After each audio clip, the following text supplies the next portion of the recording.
Hello, HeadStrong team, and welcome to another episode of Becoming HeadStrong. This is Dr. Nicole Detling. Today's topic is on building confidence. I've had so many conversations lately with a number of different performers in different sports, businesses, different arenas in life who are just struggling with their confidence. And so I wanted to give you easy tips and tricks to start working on developing that confidence over a period of time.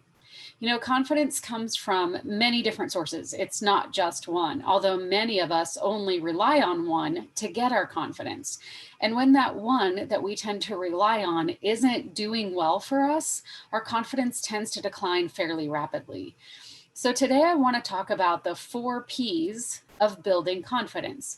So 4 different strategies, each beginning with a P. That'll make it a little easier for you to remember of how to build your confidence, regardless of what performance you are building your confidence in. The first P is preparation. Number 1 is preparation. Our absolute best, most consistent, most reliable source of confidence comes from preparation. How prepared are you? When game day comes, if you step on that court or field or track or within that office or into the interview, into the meeting, whatever it might be, feeling that you are prepared, that is your absolute best source of confidence. Now, there's a little caveat here, though. It's not just about preparation, but about preparation given the circumstances you have had. As we go into situations, it's so easy for us to think, you know what, I'm not very prepared for this. I could have done more. I coulda, shoulda, woulda, right? All of that comes into play. But considering the circumstances you have had, have you done your best to be prepared for that moment? And you always have to take the situation and circumstances into mind. Now, within preparation, there's actually 4 different categories. So the first one is physically. Are you physically prepared? Did you train? Did you go to practice every day and not just show up and go through the motions, but deliberately work hard to improve your craft? Are you physically ready for that day? And again, considering the circumstances you have had. Now, with coronavirus taking us out of our normal schedules of training, it's difficult for us to say that we've prepared the way that we would like to physically prepare. However, considering COVID, considering maybe you haven't been able to be with your teammates the way you normally would, considering you've maybe had to do drills a little bit differently, or you've done things on your own, did you do the best you could to be as physically prepared as you could be on competition day? That's the first one. Second one is mental, emotional. Are you working on your mental toughness? Are you building the mindset to be ready when game time comes? Not just physically prepared, but mentally ready as well. That's a second part of preparation. Third part of preparation is nutrition. Or have you been fueling appropriately? Now, no one's 100% perfect. You're going to grab the chips here and there, but for the most part, have you done your best, considering the circumstances you've had and what's available to you, to fuel your body appropriately? And the fourth factor in preparation is sleep. Are you sleeping appropriately? Are you sleeping adequately? Not just length of time, but quality of sleep. Now, looking at game day, when it comes to preparation, it comes to building and finding your confidence. There are things you can do within each of those 4 categories between now and game day, between now and competition, so that when it is time to go, you have prepared as best you could physically, mentally, nutrition-wise, and sleep to be as ready as you can on that day. And that's the first, most consistent, best form of finding and building confidence prior to game day. Second P comes from previous performances. Now, this is where a lot of athletes tend to get their confidence. We think about, how did we do in the last game? How have we done this season? Have we been performing the way we wanted to? And sometimes the answer to that question is no. And it's difficult to find confidence when you've been losing game after game after game after game. It's easy to find confidence when you've been winning and playing well game after game after game after game. Now, if you're on that winning streak, fantastic, ride it. I'm not going to tell you to change that in any way, shape, or form. But those of you who've been in a bit of a struggle, how can you find confidence within previous performances? The way you do that is you break down the outcome into the process. So rather than losing confidence because you've been losing games or matches or whatever it might be, think about each part, each process of each game. Did you really mess up on every single play? Or can you go back and find 1, 2, 3, a dozen where you actually executed the way you wanted to? Break the game down, break the skill down into smaller segments, smaller components, and find places where you're able to say, you know what, maybe I didn't get the outcome I wanted, but I did that part pretty well. I am good with that part. Now, if I can just execute the whole thing. So looking back at previous performances, a second way to build confidence, don't just look at outcome. Make sure you are looking at the process and how well you did on each little element, and find the elements where you actually did execute the way you wanted to, even if you didn't win that point. So if we're talking about a tennis match, even if you lost the match, did you win a game? Maybe. Even if you didn't win a game, did you win a point? Probably.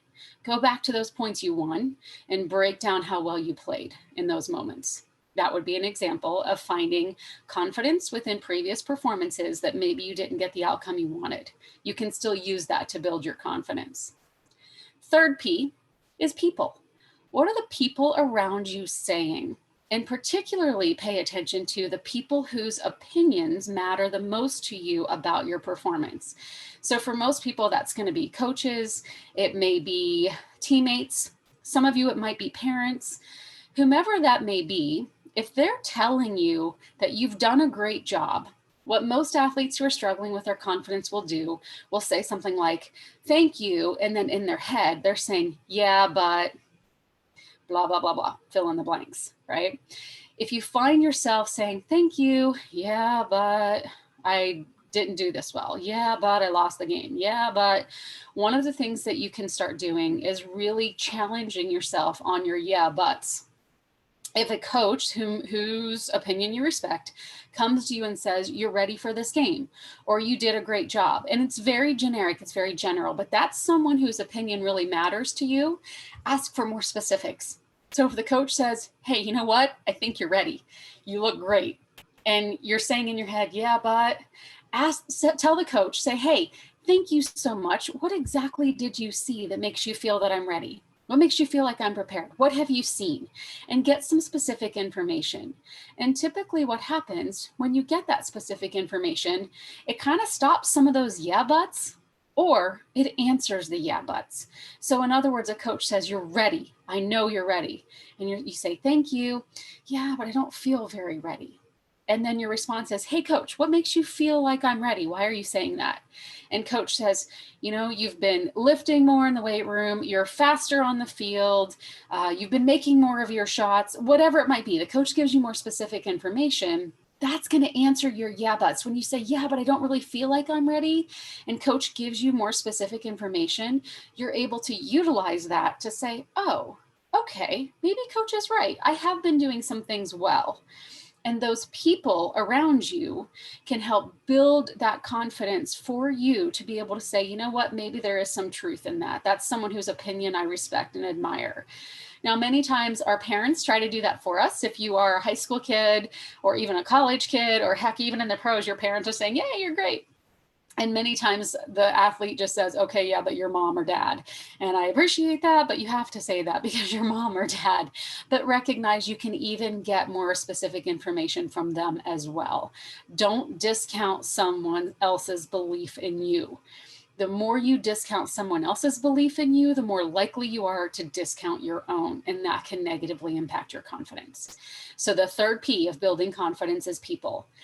The fourth P, told you there was going to be 4 of them. The fourth one is positive self-talk. What messages are you giving yourself? As you're going into the game, during the game, what are you saying? Are you giving yourself some positive self-talk? Are you encouraging? Are you motivating? Or are you really beating yourself up? Now, we've done a lot of episodes in this podcast on how to think more positively, how to talk more positively, rather than having that negativity bias and feeling like everything is wrong and bad. Many times when our confidence is low, we tend to err on the side of negativity. I'm not good enough. I can't do this. I should just quit. This sucks. I suck. Right? That's what we tend to say to ourselves a lot. And one of the things you can do is challenge that. Maybe it's, man, I suck. Okay, do I really suck? Well, I sucked on that play, but I don't suck overall. Okay, have an opportunity on the next play. Let's get this. Let's do this. Really paying attention to that tape that's going on in your head and recognizing when you are hurting yourself through your negative self-talk, and how much better, how much more confident you can feel when you are talking to yourself more positively. At the end of the day, confidence is a choice. We choose to be confident every day or not. There's different levels of confidence, there's different types of confidence, and there's different sources of confidence. So choose to be more confident. Work on those 4 P's of building confidence. And again, they are preparation, previous performances, people, and positive self-talk. Work on all 4, work on 1, 2, or 3, whatever makes the most sense to you, and choose to be more confident going forward. Thanks so much for listening. Please check us out at headstrongconsulting.com. You can follow us on Facebook, Instagram, and Twitter at Headstrong Team.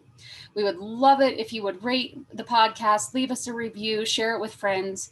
And remember, you can also check us out on our YouTube channel at Headstrong Consulting. Have a great day.